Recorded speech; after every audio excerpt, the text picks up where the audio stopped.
this module, we'll be discussing fertility awareness methods and preconception care.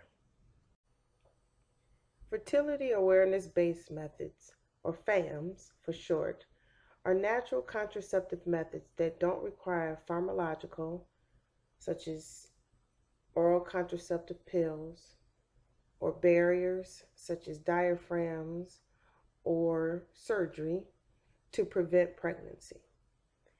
FAMs are also used to determine fertile times in the menstrual cycle in an effort to conceive.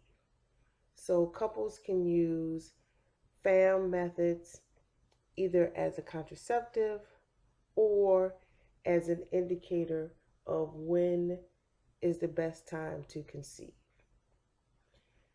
FAMs work by observing and monitoring natural signs and symptoms of fertility. These signs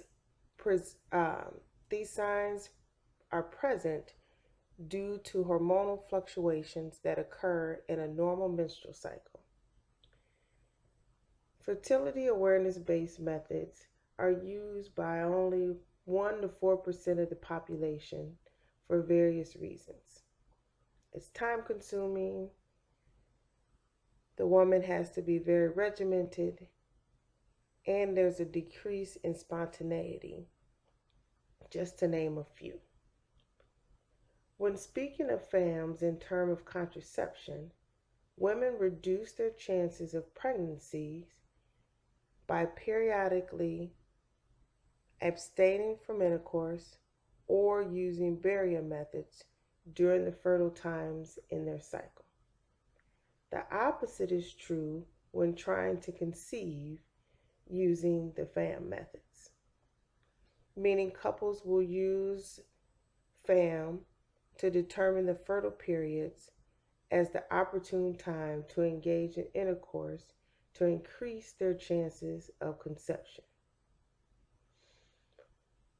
So it's also noted that when using this fertility awareness-based methods, that alternative sex practices such as oral sex, foreplay, things like that are discouraged because they can lead to actual penetration and intercourse. In general, when using a 28-day cycle, the ovum or the mature egg is released around day 14 of the cycle. This mature egg has a survival time of 24 hours. However, sperm can live up to 5 days. So a couple trying to avoid pregnancy would refrain from intercourse during this fertile period. Those trying to conceive would again do the opposite. Keep in mind that it's not necessary for the couple to have sex every day during the fertile period to increase their chances of pregnancy. In terms of sperm, it's not about the quantity, it's about the quality that matters. And the more often, repetitively, that a male ejaculates doesn't necessarily mean that the quantity of the sperm count is always high.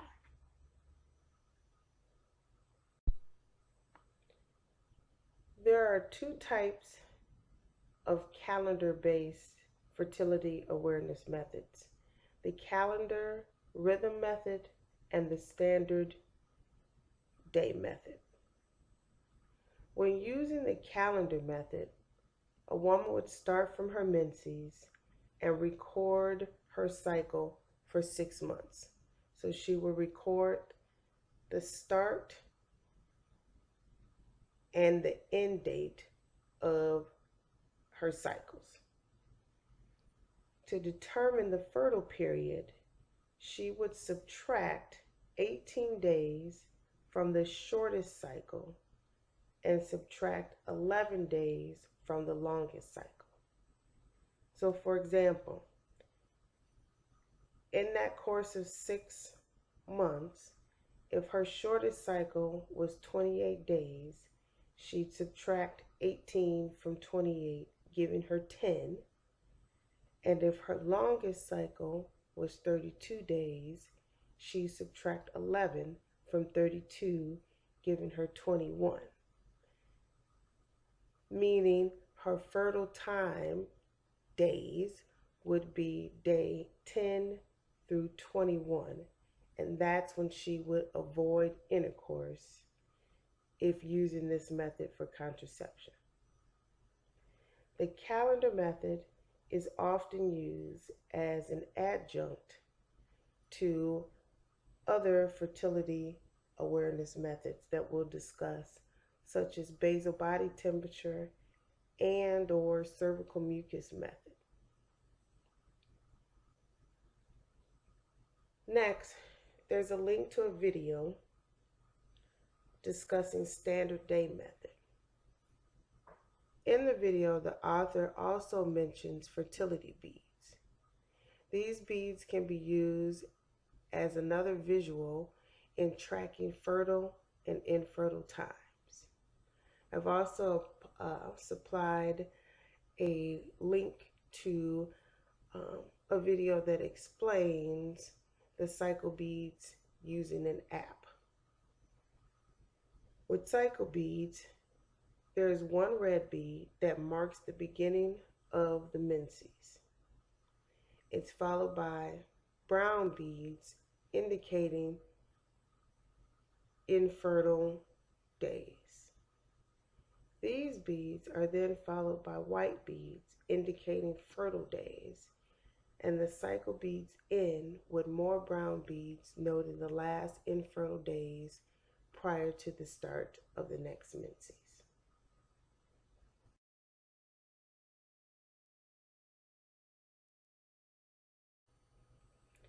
As mentioned before, there are distinct signs and symptoms that occur during the menstrual cycle that indicate ovulation is approaching or has occurred. These symptoms-based changes occur due to the changes in the hormones estrogen, luteinizing hormone, and progesterone in particular. So, in addition to tracking fertile and infertile days using basic calendar methods, women can use these symptoms-based methods to enhance their awareness of fertility. There are 4 symptoms-based methods: the 2-day, the ovulation cervical mucus detection, basal body temperature, and symptothermal.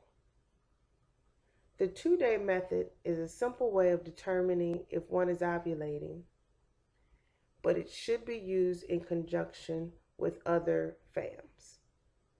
For women who normally have cycles between 26 and 32 days, the 2-day method is appropriate. In this method, women note the presence or absence of mucus on their underwear or on toilet paper. For 2 days, a woman checks for secretions. If the answer is yes, that yes, mucus is present on either or both days, she's considered to be in the fertile period. The opposite is true if she answers no to both days.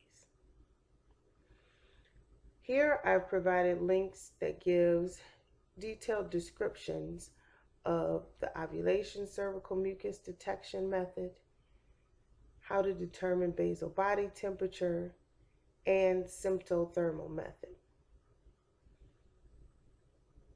For the symptothermal method, it basically uses multiple body changes to determine fertility.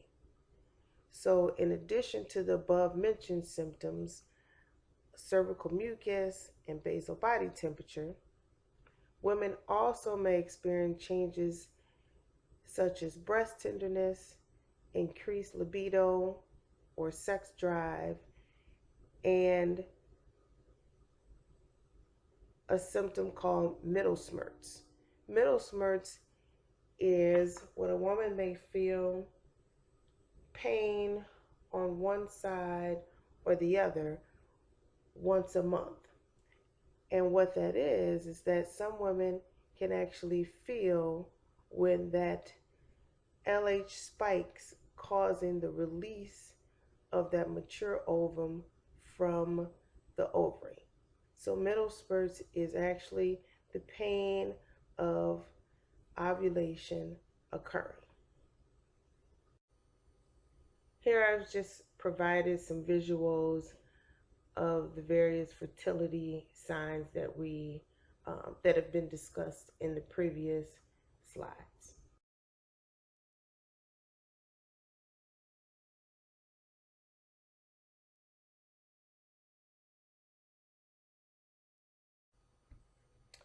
Another type of fertility awareness method is called biological marker methods. These are over the counter monitors that can indicate levels of estrogen and LH, noting when there's low fertility, when estrogen is low, or high fertility when there's a rise in estrogen, and peak fertility when there's that LH surge, which is needed in order for ovulation to occur. Women can buy over the counter monitor methods such as Clearplan fertility monitor. And what they would do is um, first thing in the morning, use the restroom, void, and dip the monitor in the urine to detect these hormonal levels.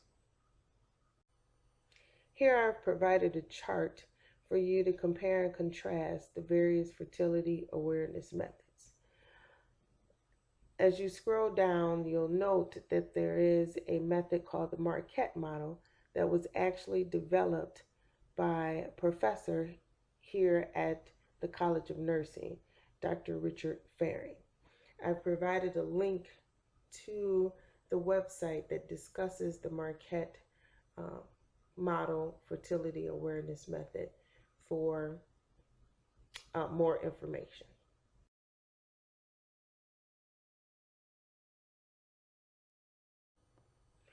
As I mentioned in the earlier slides, FAM methods are not used often by the general population.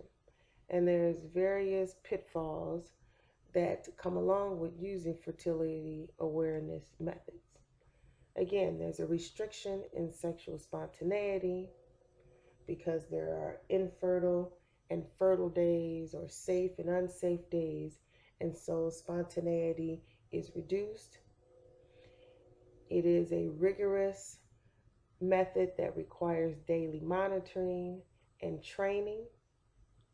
There's an increased risk of pregnancy during this training period and a high risk of pregnancy during the unsafe or uh, otherwise known as the fertile days, because that is when a woman's sexual desire is at its peak and she is to refrain or abstain from intercourse during that high peak sexual time. Now we'll talk about preconception counseling. Preconception counseling, as defined by Up to Date, is a term that refers to the process of identifying social, behavioral, environmental, and biomedical risks to a woman's fertility and pregnancy outcome, and then trying to reduce these risks through education, appropriate interventions before she conceives. A healthy pregnancy begins prior to conception. For example, if a woman has a pre-existing or chronic condition such as hypertension, it's important that that is under control prior to pregnancy and that the woman has counseling regarding how her chronic condition can affect the pregnancy. Preconception counseling helps educate women physically to become physically and emotionally prepared for childbirth and for pregnancy. In an ideal world, all women prior to conceiving would have preconception counseling. And so we know that this is not the case because oftentimes pregnancies are unplanned or happen spontaneously and preconception counseling hasn't occurred. So, women's health visits, any woman's health visit in general, can be viewed as an opportunity to improve the health of her future pregnancies by doing early and continuing risk assessment and screening. For example, discussing intimate partner violence, depression, or infections, sexually transmitted infections, an opportunity to engage in health promotion, i.e., talking about smoking cessation, alcohol consumption, a time for clinical interventions where you discuss things such as weight, blood pressure, pap smears, etc., and then psychosocial interventions. We can talk about economics. We can talk about readiness for pregnancy. So all of these things are important and a part of preconception counseling. In addition to that, you can do things such as genetic counseling to discuss a woman and her significant other's risk factors for having a child with any genetic anomalies by taking a genetic history.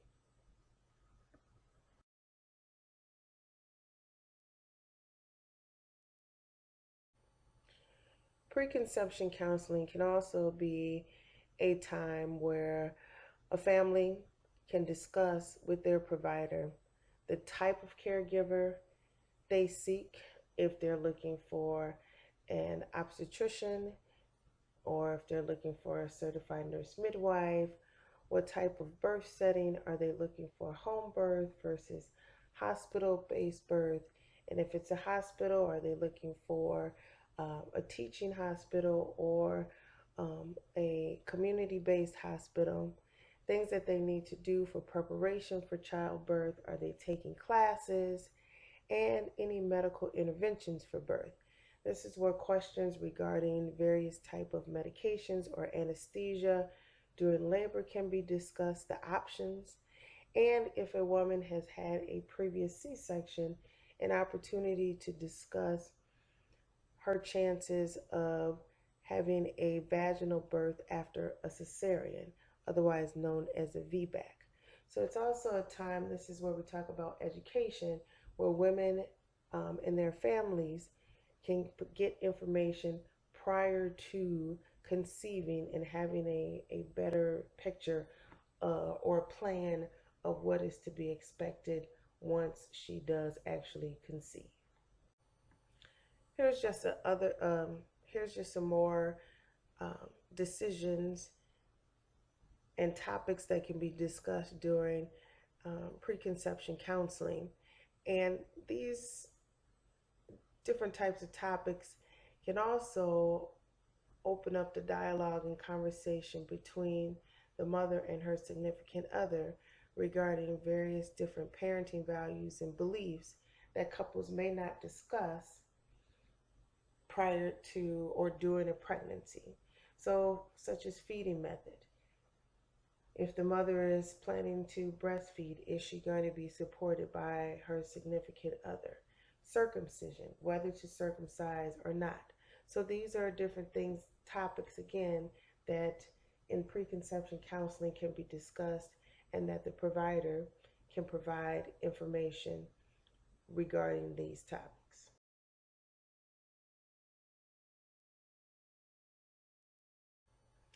Here I've provided a list of components to an exam that should occur at a preconception health visit. So things like a complete head to toe exam, getting the mother and the significant other, the sperm donor or the father's um, complete blood count and blood type and RH factor, um, blood pressure, if we want to determine if there is a chronic or underlying hypertension, um, testing for sexually transmitted infections, and if determined there is one, to treat that prior to conception, checking the mother's immunizations, is she up to date on certain things, if she needs a pap smear, and conducting an intensive medical and obstetric history. Another important piece to preconception is maternal nutrition and exercise. This is an opportune time to talk with mothers to evaluate their diets, and particularly looking at folic acid intake. Um, Consuming enough folic acid prior to pregnancy reduces the incidence of neural tube defects. And neural tube defects are things such as spina bifida is the most popular um, neural tube defects that can be reduced by the intake of folic acid. And so it's recommended that women uh, prior to pregnancy, all the way through the first trimester, intake at least 400 micrograms of folic acid a day. And that can be found in over the counter or prenatal vitamins, and can be increased by eating green leafy vegetables. So, the U.S. Public Health Services recommend that all women of childbearing age who are capable of becoming pregnant should consume this zero point 0.4 milligrams of folic acid daily um, through either the supplements I talked about or through fortified foods. And the recommendation is that all childbearing women do this because there's an opportunity or a chance that she may become pregnant. As far as exercise, we're all encouraged to increase exercise. And if a woman is trying to or plans to conceive, she's encouraged to begin an exercise program 3 months prior to conception. Again, these are ideal recommendations, and I know for sure, me personally, didn't do it. So, but women should begin exercising at least 15 to 20 minutes each day. There should be discussing of what's appropriate exercise, in particular cardiovascular exercise or aerobic type of exercise, and then max out or have a minimum of 30 minutes of daily exercise once a woman gets into a routine. When conducting an obstetrical history, if it's noted that a woman has had a child previously born with a neural tube defect, she should take 4 milligrams of folic acid daily, starting at least 4 months prior to pregnancy through that first trimester of pregnancy. So again, conducting a detailed obstetrical history is important because a woman who's had a baby previously affected with a neural tube defect should increase her folic acid intake 100 times more than the normal 0.4 milligrams.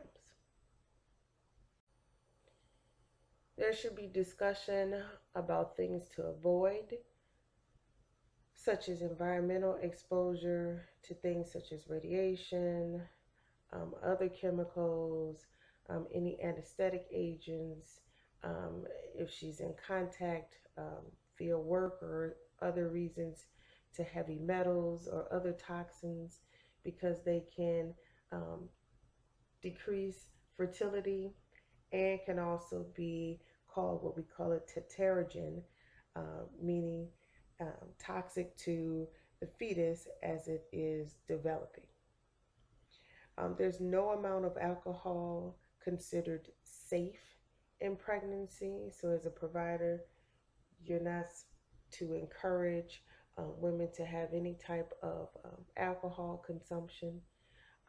This should be a time of talking about, again, like I mentioned before, smoking cessation, limiting caffeine intakes, um, getting a handle or understanding of what types of medication a woman is on and what category these medications are in, because there are certain medications that are contraindicated in pregnancy.